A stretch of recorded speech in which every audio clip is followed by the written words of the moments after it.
Muchas gracias, doctor Gutiérrez, por la introducción, doctora Trejo, y gracias a los directores del curso por la oportunidad de hablar sobre este tema en esta instancia. Algunos conflictos de interés, sobre todo quizás relacionado a Roche, que está relacionado con alguna de las drogas que vamos a conversar hoy día. Primero que nada, Chapel Hill clasifica las distintos tipos de vasculitis según el tamaño y... Perdón, el puntero, ¿cómo se...? Ahí ya. Según el tamaño, y como ustedes saben, los tipos son principalmente tres: tamaño pequeño, un gran número de tipos; tamaño mediano, la poliarteritis nodosa y la enfermedad de Kawasaki; y tamaño grande, arteritis célula-gigante y arteritis Takayasu. El título de la presentación de hoy es vasculitis ANCA negativas. Eventualmente uno podría haber elegido hablar de todas las que no forman parte de este grupo, pero eso en general, ocuparía mucho tiempo y la evidencia para muchas de ellas es bastante mínima. Entonces preferí concentrarme en vasculitis de vaso grande. Veremos aspectos relacionados con las dificultades que hay con su definición en la clínica, los criterios de clasificación, uno que otro aspecto histórico, temas epidemiológicos, diagnóstico y tratamiento. Chapel Hill, la primera versión fue el año 1994, la segunda, actualizada ahora el 2012, define a la arteritis de células gigantes como una arteritis granulomatosa que afecta a la aorta y a sus ramas mayores, con predilección por las arterias carótidas y vertebrales. La más relevante de las arterias comprometidas es la arteria temporal y por eso se le denomina también arteritis temporal. El comienzo habitualmente es sobre los 50 años y a menudo está asociada a este cuadro de dolor en cintura escapular, o sea, en los hombros, y pélvica, o sea, en las caderas, la polimialgia reumática. Son pacientes mayores de 50 años, hay cefalea frecuente, el paciente se queja de que le duele un lado de la cabeza y no es un dolor de tipo jaquecoso, sino que es un dolor más bien constante, que se desencadena, por ejemplo, al propio tacto o al peinarse o al acostarse sobre la almohada a ese lado. Pueden haber manifestaciones mayores como compromiso visual, que puede ir desde amaurosis fúgax simple hasta pérdida de visión las últimas horas o días antes de la consulta. Hay síntomas sistémicos, compromiso de estado general, hay fiebre, y al examen físico puede uno encontrar, por ejemplo, dolor a la palpación, un compromiso, una claudicación mandibular y compromiso lingual, siendo el compromiso lingual isquémico el más grave y ominoso. Y todos esos expresan el compromiso isquémico del territorio derivado de la carótida o de sus ramas. Aquí ustedes pueden ver la arteria temporal, su rama frontal y su rama parietal prominente. Y si esta arteria está asociada a la sintomatología descrita, el cuadro puede ser compatible con arteritis de la temporal. Hay que hacer notar que un porcentaje de las personas tienen prominencia de la arteria temporal de origen aterosclerótico o de otro tipo, y si no está el resto del cuadro es simplemente un aspecto constitucional. Rara vez existe una complicación denominada necrosis del cuero cabelludo, y eso se puede ver o por la condición en sí misma o posterior a la biopsia, que es el método diagnóstico. Aquí ustedes pueden ver cómo se ve un fondo de ojo por una isquemia retinal por secundaria a arteritis de células gigantes. Un corte histológico de una arteria normal, ustedes pueden ver aquí cómo la íntima es relativamente delgada, hay una media prominente, pero principalmente celular y muscular, y adventicia con vasa vasorum. Y una biopsia patológica en la cual hay ustedes pueden ver aquí una proliferación extremadamente significativa de la íntima, con las implicancias isquémicas o protrombóticas que eso conlleva, una media infiltrada por células, linfocitos, y vamos a ver después otro tipo de células, y la adventicia, Y ese otro tipo de células son estas células multinucleadas o células gigantes, y de ahí viene la denominación arteritis de células gigantes. Algunos autores, como nosotros en reumatología y probablemente en muchas otras áreas, siempre se busca el qué minuto del desarrollo de la humanidad aparecen las enfermedades. Para algunas, como la espondiloartropatía, nosotros tenemos registro arqueológico y demostración de que la enfermedad está por siglos. Para estas enfermedades que afectan partes blandas, solo hay elucubraciones, pero algunos han visto en estos sobrerrelieves de egipcios la presencia de un paciente con una caquexia y de edad, un paciente que se considera de edad. Los que saben interpretar este tipo de arte dicen que intentan representar que el paciente está ciego, y algunos han interpretado que puede ser una forma de eventualmente arteritis células gigante. Cuadros bastante más recientes, año 1400, muestran a este religioso con una zona de arterias temporales prominentes, y de él hay registro histórico. Fallece un año después y efectivamente estaba con un cuadro de compromiso de estado general y una clínica compatible eventualmente con la condición. Igualmente en otros cuadros, por ejemplo de este músico, se ve también aquí una prominencia de la arteria temporal. Y en algunos anatomistas, como Ambrose Paré, y lo destacable en el caso de él está el hecho de que, bueno, está este cuadro, esta representación con arterias temporales prominentes, y que él tenía cefaleas frecuentes, y en esa época, como probablemente para muchas otras enfermedades, se le hacían sangrías de la zona para manejar la cefalea. Así que quizás sea uno de los cuadros en donde más compatible está la condición. Ahora, no fue hasta inicios del siglo pasado, año 1938, que el doctor Horton describe la enfermedad junto con otros dos casos de la clínica Mayo, y de ahí se le denomina enfermedad de Horton. Año 1990 se generan los primeros criterios.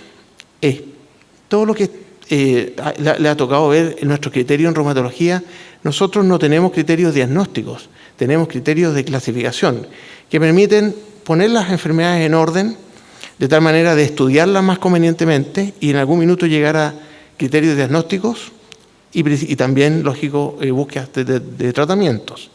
Estos criterios del año 1990 son los más ampliamente utilizados.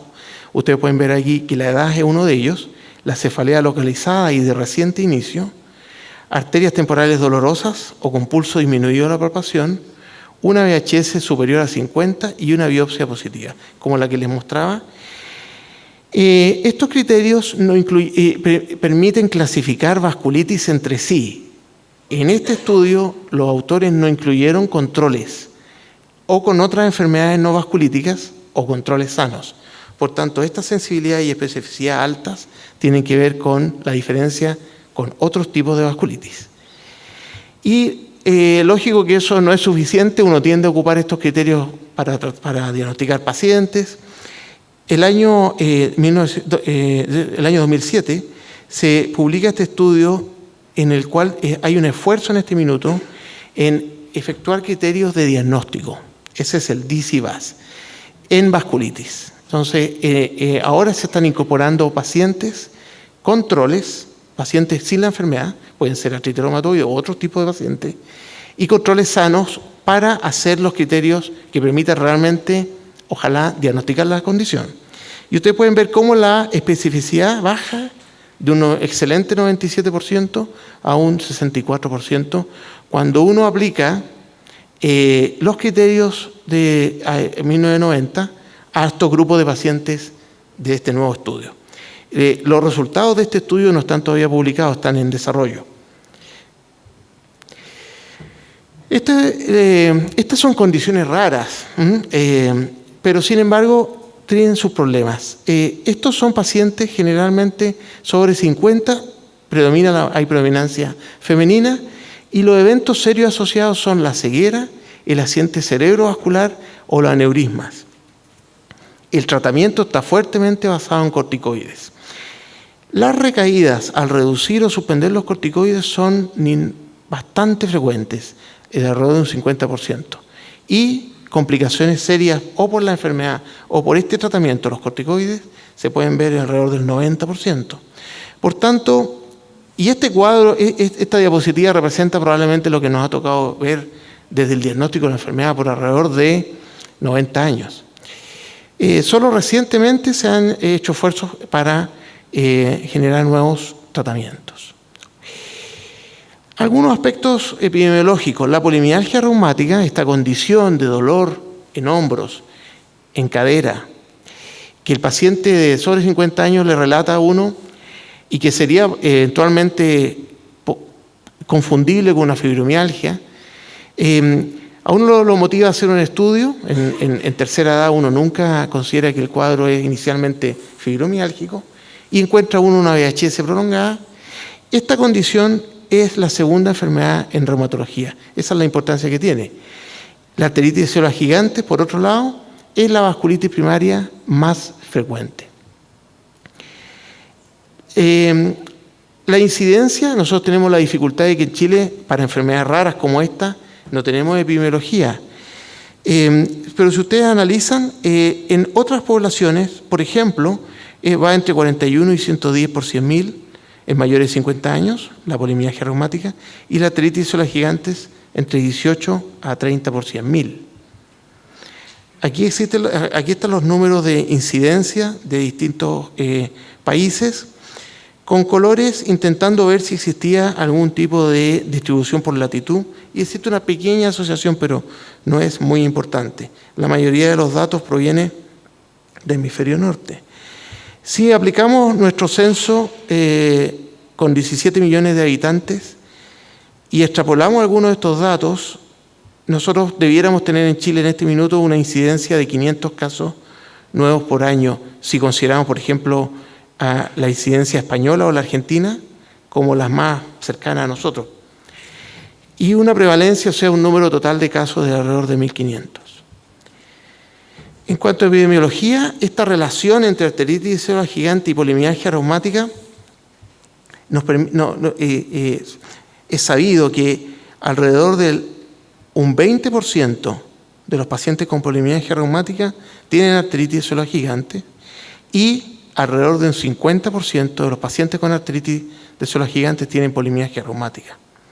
Para la polimialgia reumática no hay un test específico, y para la arteritis de células gigantes algunos pudieran considerar la biopsia como el gold standard. Sin embargo, la biopsia está presente solo en un porcentaje de los pacientes, entre 40 y 90%. Y existe una condición que está adquiriendo cada vez más relevancia para nosotros, que tiene que ver con la arteritis de células gigantes oculta. Esta es una condición mal definida.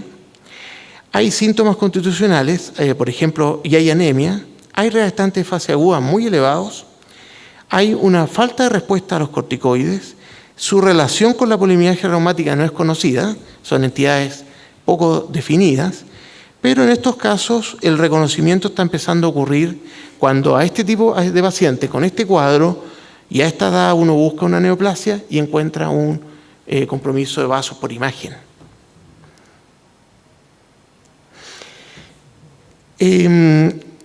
Algunos autores han evaluado el compromiso ocular que puede derivarse de la arteritis de células gigantes. Y está este estudio que evaluó la carga de la enfermedad proyectada a nivel mundial para el 2050. Y lo interesante es que 3 millones de personas van a tener alrededor del mundo la condición y alrededor de 500.000 van a tener algún deterioro visual dado por este diagnóstico. En cuanto al diagnóstico, ¿cómo uno lo reconoce? Como ustedes saben bien, la biopsia es un procedimiento que tiene costos, difícil de implementar, se logra en lugares donde hay un cirujano vascular en general, y por tanto hay esfuerzos de hacer el reconocimiento con imágenes. La ecografía, por lo barato, por lo disponible, por lo cómodo, por lo poco invasivo, es uno de los candidatos más importantes para ser utilizados. Aquí ustedes pueden ver el halo, el signo del halo, que es este y zona hipoecogénica alrededor del vaso, que no se comprime cuando el ecografista aprieta el traductor. El ecografista logra hacer desaparecer el lumen, pero ese halo persiste. Aquí pueden ver un halo concéntrico y aquí pueden ver un halo asimétrico. Y esa asimetría, si el ecografista da vuelta el traductor, se persiste en la imagen longitudinal. Aquí ustedes pueden ver que la presencia del halo está hacia un lado y no al otro. En cambio aquí está en ambos casos, en todo el diámetro. La ecografía tiene la gracia de que es un examen dinámico, entonces pueden ver turbulencia, lo que habla de que el lumen está estrechado de manera espontánea. Sin embargo, otra cosa que se puede observar es en el Doppler cómo la altura del pulso en la zona estenótica espontáneamente sube. Ese es un signo de zona estenótica en la arteria temporal. Sin embargo, esto es técnica, tiene déficit. Uno de los más importantes, que es operador dependiente, requiere un cierto nivel de expertise, haber visto muchos casos, y eso es difícil de alcanzar en condiciones de baja prevalencia. En este estudio ustedes pueden ver cómo la sensibilidad fue de solo un 54%, con una especificidad del 81%. Notablemente, en este estudio denominado Tabul, la biopsia fue peor en cuanto a sensibilidad. El 100% de especificidad era esperable y ahí hay circularidad, porque la histología era parte del criterio de diagnóstico, como acabamos de ver, o de clasificación.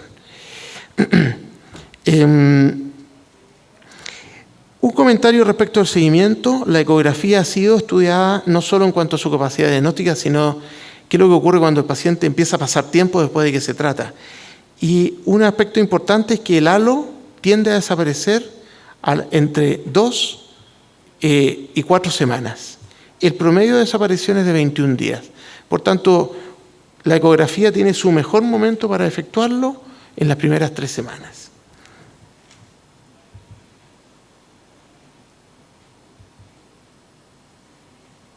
Aquí ustedes pueden ver, y lo que me pareció interesante de esta tabla es que en este estudio que evalúa la ecografía se pueden ver los parámetros de performance diagnóstica tanto de la VHS, que es muy sensible pero extremadamente inespecífica, hasta el halo unilateral, que es en este estudio con una sensibilidad y especificidad bastante buena, probablemente un centro que está dedicado, y notablemente cómo la especificidad del halo bilateral es bastante alta.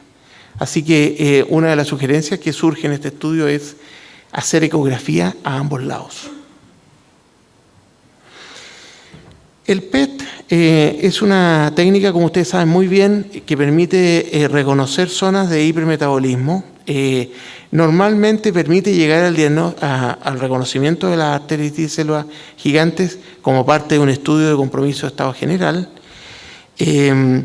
Y uno puede ver que algunas características propias en esta condición son el aumento del trazador en la pared de los vasos y en la polimialgia reumática, que normalmente acompaña estos cuadros, un aumento del trazador en la zona de hombro y cintura pélvica, que traduce una bursitis interespinosa lumbar y cervical. Y como hablábamos de esta condición oculta, de la arteritis de célula gigante oculta, en un 30% de las polimialgias reumáticas que no tienen un compromiso vascular propio, típico, aparece compromiso vasculítico. Doctor Silva, le recuerdo el tiempo. Perfecto, tenemos algún tema de tiempo, así que vamos a avanzar. Aquí ustedes pueden ver imágenes del compromiso en extremidades inferiores, cómo hay asociación con los reactantes de fase aguda, la proteína C reactiva. Voy a ir avanzando en función del tiempo. Quería comentar algo de arteritis de tratamiento. Tocilizumab es una antiinterleuquina 6 que ha sido recientemente estudiada en el estudio YACTA y que demostró que permite una remisión sostenida. Estos son las ramas que recibieron tocilizumab versus placebo. y permite evitar la recaída. Tocilizumab recae menos que placebo y permite reducir la dosis de corticoides a la mitad, con una reducción de los efectos secundarios, muchos de ellos relacionados a corticoides. Takayasu es también una patología granulomatosa que afecta a aorta y sus ramas, pero aquí en menores de 50. El reconocimiento es una enfermedad sin pulso.